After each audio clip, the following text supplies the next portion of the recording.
We are back, baby. We are finally back. Kinda. Drive to Survive this weekend. Get ready for it. Comes out Friday, and then you already know what time it is, TLPs. The weekend after that, we are back in the thick of it. Welcome into the Lab Podcast. My name is Kevin Walker. I'm alongside nobody.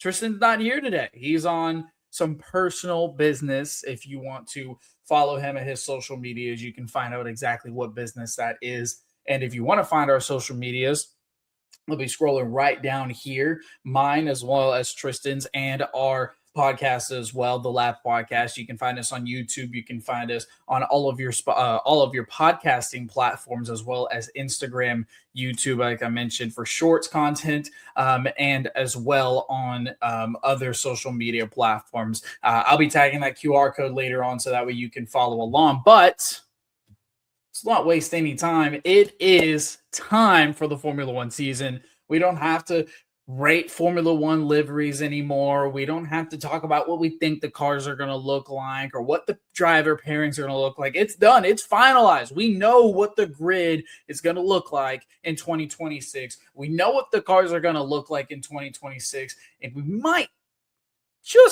have an idea of what these cars are going to look like as far as competition goes. And let's start right there. You're the fastest. No, you're the fastest. You're the fastest. I think you're the fastest. Ferrari, Red Bull, McLaren, and Mercedes. They're all pointing fingers at each other like the Spider-Man meme. And nobody has any clue. Nobody has a single clue of who is the fastest. What I do know is Charles Leclerc had a really strong week. The second week of preseason testing, he topped the charts in the last day with a 131.9. He had the fastest lap of the entire preseason practice. Ferrari looked good. Lewis Hamilton saying that he put his DNA into this car. You know, coming into 2025, that car was already built before they signed that contract with Lewis Hamilton. So this time around, you know, he said, hey, look, I put my DNA in the car. I feel more connected with it. I feel more, I feel like I can make this car perform to how I want it to because I was part of the process of creating this car, speaking on the 2026 Ferrari. So Lewis feels better. We know Charles feels better. Maybe this is a car that they can finally contend with. So maybe, just maybe, Tifosi fans, you might have something to cheer for this year instead of Lewis Hamilton depressing memes. On the other side, we've got McLaren. You know my boys. I'm a Lando North truther through and through. They haven't done anything that's jumped off the charts, right? But that's not necessarily how they started last year either. Coming in after winning the constructors and for the first time, nobody had really pegged them to be the favorite because you can't ever take Max Verstappen or Red Bull out of the mix. This time around, maybe some people do want to peg them as the favorite. But McLaren hasn't done anything necessarily to pop off the table or catch anyone's eye necessarily. They're just kind of being McLaren. They have a fast car. They have a fantastic driver pairing, as everyone knows, with Oscar Piastri. It's just kind of business as usual for McLaren. And until we kind of get an idea of what they're going to look like on race days, what, Papaya Rules is going to look like, we'll just have to see how all of that goes. For Mercedes. Now, this is the team, in my opinion, of the top four, because that's really what we're talking about here is the top four. Mercedes is the one that we really need to keep our eye on. And I know somewhere Tristan Ryans is he's smiling real big right now because of his boy Kimi Antonelli, but George Russell is the one that gets lost in the whole mix of this. George Russell, he looked really good in preseason week number 2. He topped the charts on day 1 of week 2. So George is looking really good. He's looking comfortable, and he performed really well last year. And after a lot of criticism that he's had from being driver number 2 behind Lewis for so long that he was going to maintain that driver number 2 status. Now he gets that contract extension, and now it really does look like George Russell is performing like the number 1 driver that he is. So I think Mercedes, and might I note that we've talked about this before in previous podcasts and previous episodes of this season, that power unit, that Mercedes power unit looks good. They look strong. They look like they've really nailed the 2026 regulations. So a lot of teams benefit from that, like McLaren and Mercedes, being that they are the creator of the engine. They understand it more than anyone else. They understand all of it, and they have a good aerodynamics team. We know Toto Wolff knows what he's doing. So a really good driver pairing. This could be a really good breakout year for Kimi Antonelli, a race win. I don't know. Maybe that's not out of the possibility at this point. So I think for me, I think Mercedes is probably the team to watch. I think Mercedes is probably the team that we need to kind of keep an eye on for contending for race wins a little bit more frequently than they were last year. And I'm not just talking about George Russell either. I think that Mercedes could really put together a year where we don't have to send out the meme where it's George Russell does nothing, gets P2. I think this year is a year that George Russell could really contend and really put up competition for Max Verstappen, for Lando Norris, Oscar Piastri, Charles Leclerc, maybe Lewis Hamilton. Those are the kind of names that will be, in discussion for finishing with race wins. And I think that George Russell is going to be among those rather than just P2 conversations. Will he get a podium? And then the last team, last but not least, Max Verstappen and the Fighting Red Bulls, right? First year for Isaac Hadjar under the new Red Bull system. Can he break the Red Bull curse? That is what we have to find out. We know what we're going to get from Max Verstappen. We know we have a good idea of what we're going to get from Red Bull. Kind of a new system with Mekis in there. But overall, Max Verstappen is going to continue to be a stud. We know what that car is going to look like too. At times, we've said that Max Verstappen has a lawnmower. We have definitely said that, but we've also seen what he can do with said lawnmower. I think Red Bull, I think they have a better idea than we're giving them credit for with what they've done with this 2026 car. Just a little bit of a recap for the TLPs they may not have already known, but Red Bull are coming into this year with their new Ford partnership. So now their power unit is going to be ran by Ford. And we have to see how well Ford does with these new regulations, right? It's a new regulation set for everybody, but it's another layer added on when you're bringing in a new brand, a new partnership along with it. And that's exactly what Red Bull's doing. So Isaac Hadjar, it's going to be the first full season for Lauren Mekis. It's going to be a big year for Max Verstappen fans because if this year doesn't go as planned for Red Bull, he could be gone. He could be out of there. He could be signing a contract to, well, there's a lot of teams out there that we can talk about, but we'll get to that another time. I just think Red Bull is a team that could have possibly figured out this 2026 regulation just like the others, but I feel like they're not getting talked about enough because we've done so much of it's Max Verstappen and the Fighting Red Bulls. It's Max Verstappen and the lawnmower. It's Max Verstappen and this and that and the other. But I think that Isaac Hadjar, I'm not putting any, numbers out there, but I think Isaac Hadjar will have a good year against alongside Max Verstappen. I don't necessarily see him contending for race wins, but I do think he'll do better than Yuki did. I would say Yuki did pretty much at a P12 average last year. As far as race wins go, he crept into Q3s a couple of times, but I think Isaac Hadjar could really fight for more significant points than that. I think he could be more into the P8, maybe even the top 6 range when it comes to race time goes. And I think he's really strong in getting into Q3s. He did that consistently with VCARB, and I think he could do that alongside Max Verstappen in that Red Bull system. Do you consider that breaking the Red Bull curse? I mean, you let me know in the comments. TLPs, I really do. I want to know who is going to be the guy that's going to break this Red Bull curse.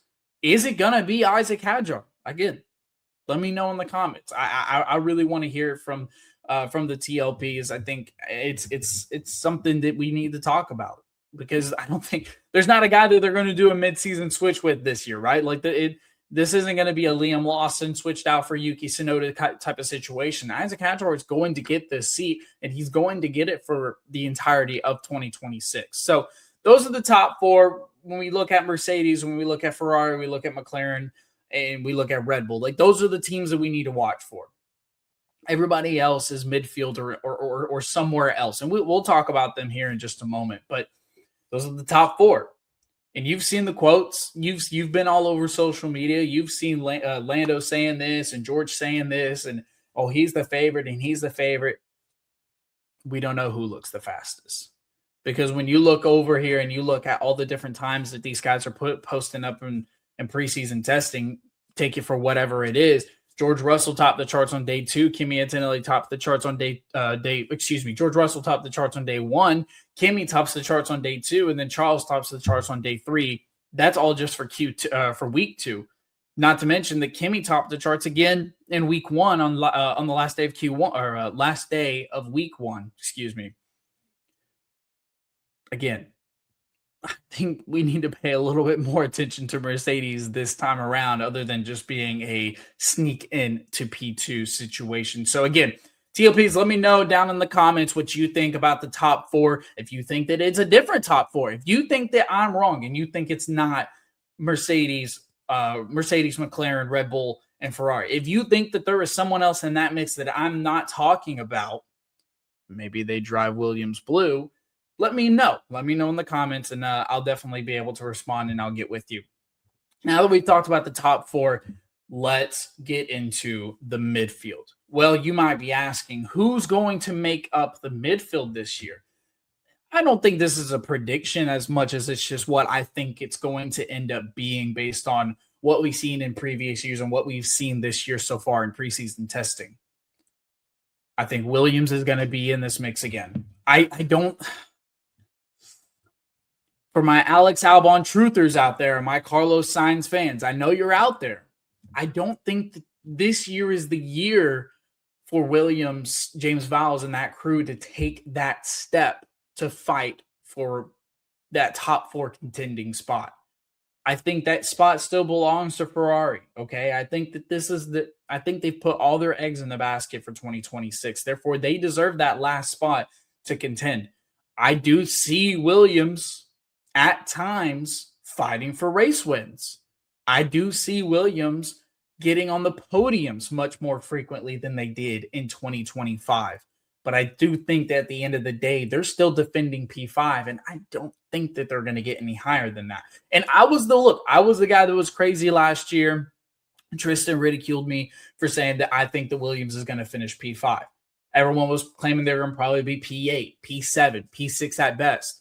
I was the crazy one that said P5. I was the crazy one that said they were in the constructors in 5th place. And what did they do? In constructors in 5th place. Very comfortably, might I add. So I think that this is another year for Williams to develop, to grow with Alex Albon and that Carlos Sainz partnership. Another year for James Vowles to build that system even more than it already is.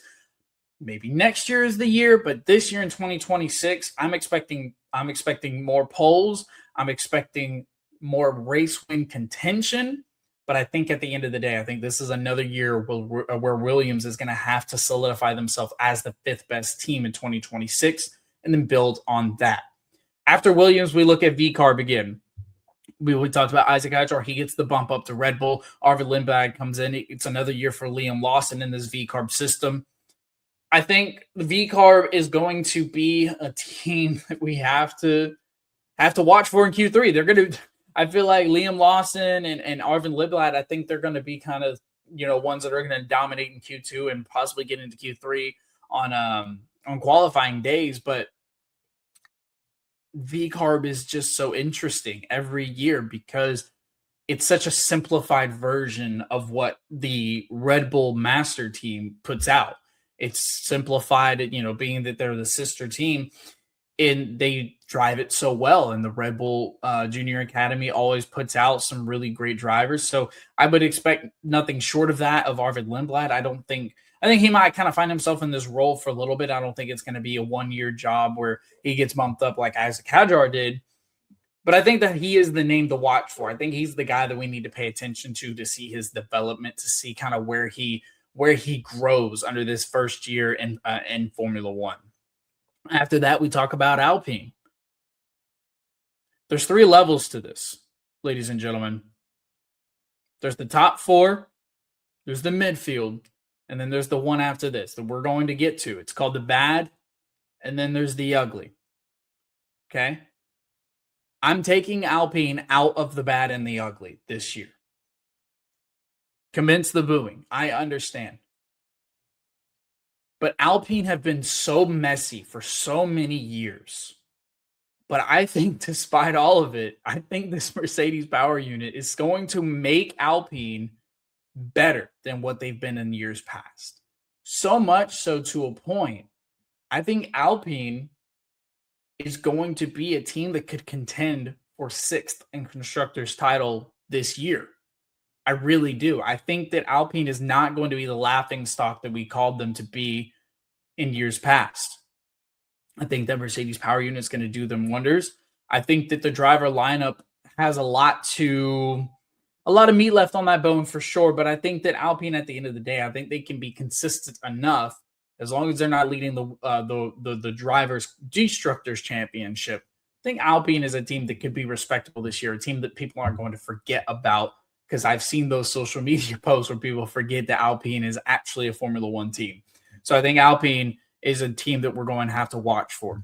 Last team here to talk about in the midfield, shout out USA. It's going to be Haas. I think Haas has put together an incredible lineup, and I think it's another year of what we're going to get of the future from Oliver Behrman. I think Ollie Behrman is such an incredible driver. I think if he was in a system that needed a bump up, if he was in that Red Bull versus where he is with Haas, I think he would have gotten that call up to be in a big time spot. He's not yet, but man, is he doing some incredible things over there with Haas. And I think him alongside Esteban Ocon, I think is a good pairing. And I think the development of Oliver Behrman is going to determine where this team is going to go. Simple as that. It's another year for him. It's another year to see exactly what he's going to be. He's such a young talent, but he's done so much so early, and his overtaking skills, Haas have looked pretty decent. I like their odds to contend with the midfield.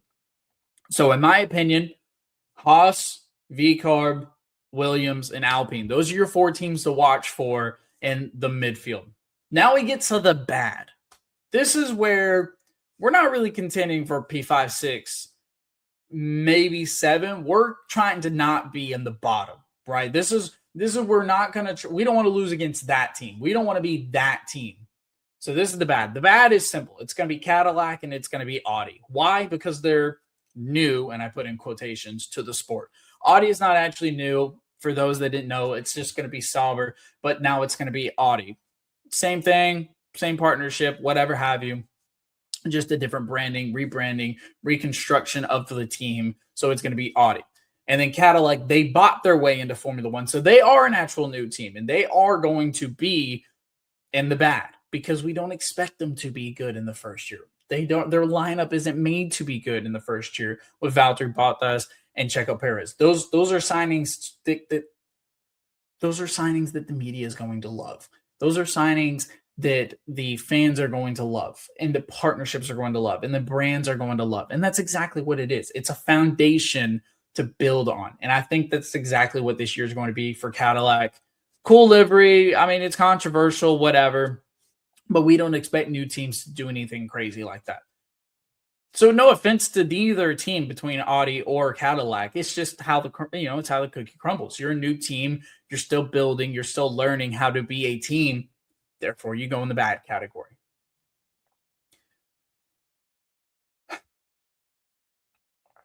And then we get to the ugly. And if you know math and process of elimination, then you know what team I'm about to say. It's going to be a forgetful year for Aston Martin. And I'm not really sorry to say it either. They're going to drive Fernando Alonso into retirement, and it might be a little earlier than the end of the 2026 season. 4.5 seconds is what they're claiming to be behind the top spot. 4.5 seconds. It's not okay. That's not okay.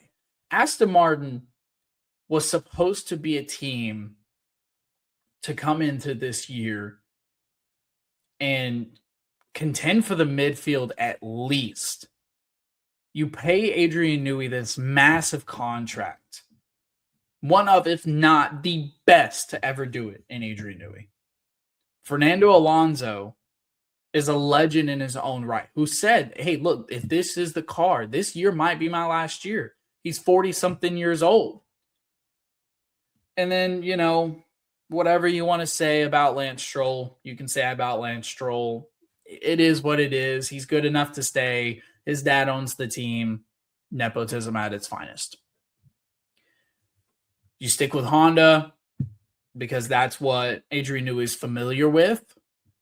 And Red Bull moved away from Honda because they feared that they didn't know if they were going to understand the 2026 regulations the way they wanted them to. And they might have been right because Aston Martin have looked bad. Really, really bad. Hence why I actually put them in the ugly category. It's really a disaster. I know Honda put out a statement. Honda Racing put out a statement the other day on social media explaining why the unit went bad. The last day of preseason testing in week 2, the engine failed. Therefore, I think Aston Martin was only able to complete under 50 laps. It might have been like 35 laps, maybe 60, something to that effect, when other teams are doing 120 laps. That's significant time that Aston Martin, of all teams, really needs to get this car to where it needs to be. So it's just another year of Aston Martin possibly not having it figured out. And now that you have Adrian Newey, it was kind of like you were pushing all your chips on the table if you're Lawrence Stroll, and it might backfire. This might be a year that backfires for Aston Martin. And I'm sorry to say, that is not going to look pretty, no matter how much money you can offer Max Verstappen. Does he become a free agent, if you will? He's not going to go there if you don't have a good system, if you don't have a good car. He can put a tractor on pole, but he can't put a go-kart on pole. So 4.5 seconds, they're going to have to get that fixed. There's a lot of issues with that Aston Martin car. Will they get it fixed before the start of race weekend? I don't know. That is to be seen. But for right now, they fit in the ugly category. So there you have it. There's your top 4, your middle 4, and then you're bad, and then you're ugly. That's how I break them up in the 4. Let me know what you think in the comments, TLPs.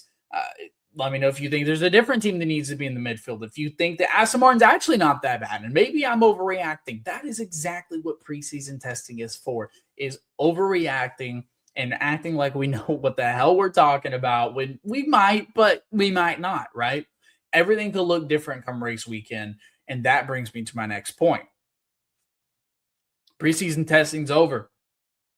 Now we start, putting our hands together. We get our hats ready. We bring out our merch because it's just almost time for race weekend. It's almost time to start this baby off. It's almost time for Melbourne. But before we get to that point, we get Drive to Survive. And I want to know. I really, really do. I really want to know. Please do leave a comment. Let me know what you think about Drive to Survive. Because it was such a big hit. It was such a big hit. And if you're watching this podcast right now, or you're watching this reel right now, chances are you probably got into this sport from Drive to Survive, no matter what season it is you picked it up on. I know I did the same. But it doesn't hit the same, does it? Does it? That's what I'm really wanting to know, because I don't think it does. Maybe that's because I'm actually in this sport now and I see it's a little bit more dramatized than I would like it to be. But I really want to know. I want to know from the TLPs. I want to know from those that are really in Formula One. I want to know if you're still as excited for Drive to Survive today as we wait for it to come out on the 27th. If you're still as excited for it today as you were when it first came out and blew up in America and blew up all over Netflix and created this massive following for Formula One, which we all really love and we all really enjoy. It's created this community that it hasn't had before, and I'm grateful to be part of it. But I just don't think it hits the same. So let me know in the comments. Let me know if I'm just crazy, if you're absolutely pumped, you've got your popcorn ready to go. I just want to know, because I really do. I feel like it just doesn't hit the same. With that being said, I will put an asterisk because I will be ready to watch Lando Norris all over again, the ups and the downs, and what ended up being a constructors and a drivers championship win for McLaren and Lando Norris, my boy. So I will appreciate that for sure. But other than that, I want to know what the people are thinking about Drive to Survive. All right, TLPs, I know it was a little bit of a quicker episode. I do appreciate you for tuning in. Before we get out of here, bold takes, okay? Bold takes. I kind of laid out what I think this season's going to look like, who's going to be contending for what race wins might look like, who's going to be powerful, who's fastest, all those kinds of things. If you've got a bold take and you want to be able to look back 3 months from now and say, I said this and I was right, but you said it in your bedroom to nobody, then you can't claim you're right. So go ahead and leave a comment. Please do leave a comment. Let me know what your bold take is, so that way we can screenshot it, right? So that way we can keep collection of these bold takes. So that way 3 months from now, if you are right, we can look back and we have evidence of you being right, and we'll give you a shout. Okay. So bold takes, make sure to drop them out in the comments, leave them on YouTube, leave them on Instagram, leave them on TikTok, leave them anywhere that you're watching right now. Be sure to leave a comment. Hell, if you're listening, I think you can leave a comment on Spotify. And if you can't, then hit us up on our social medias, because they've been scrolling across the bottom the entire time. So again, thank you for tuning in to the Lap Podcast. I'm Kevin Walker. Tristan Ryans, he'll be back with us the next time. I'm sure of it. He's got some stuff he's tending to. So again, if you want to give him a shout, tell him that you miss him, tell him that you love him, whatever have you, just make sure you send him some nice messages. You can follow him on our social medias. Like I said, it's been scrolling on the bottom the entire time. But until next time, make sure you tune into Drive to Survive, because we have to. And then we will see you next time when we are right there getting ready for Melbourne.